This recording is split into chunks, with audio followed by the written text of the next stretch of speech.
This set of slides lists the alternatives and extensions to mean variance optimization.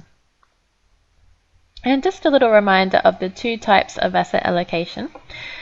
Strategic asset allocation, which is what we're talking about with mean variance optimization, where the investor's return objectives, risk tolerance, and investment constraints are combined with long-run capital market expectations to establish allocations to an investment policy statement permissible asset classes.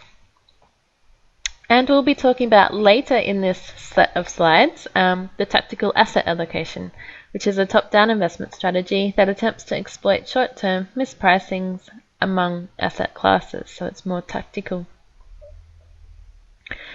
Alright, mean variance optimization extensions and alternatives. Basically, the limitations in the assumptions underlying the mean variance optimization approach are very restrictive. There are lots of researchers that have found fault with some of the assumptions and its simplicity or complexity, depending on which way you want to look at it.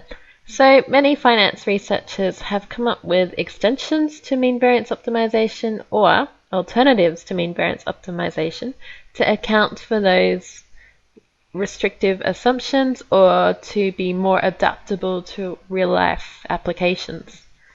So I'm just going to list through them.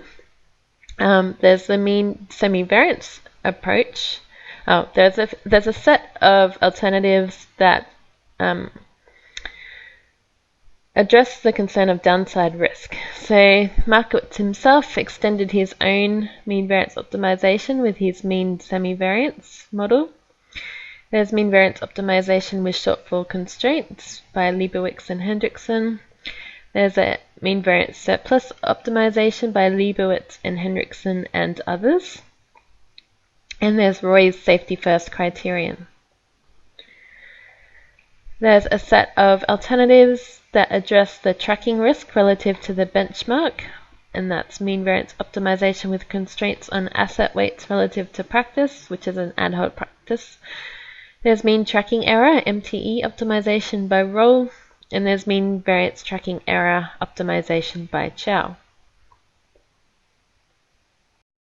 And the last one is changing correlations in times of stress and mean variance optimization with adjusted correlation matrices by Chow. And the last extension is by Chow et al. 1999. And it addresses changing correlations in times of stress with its mean variance optimization with adjusted correlation matrix.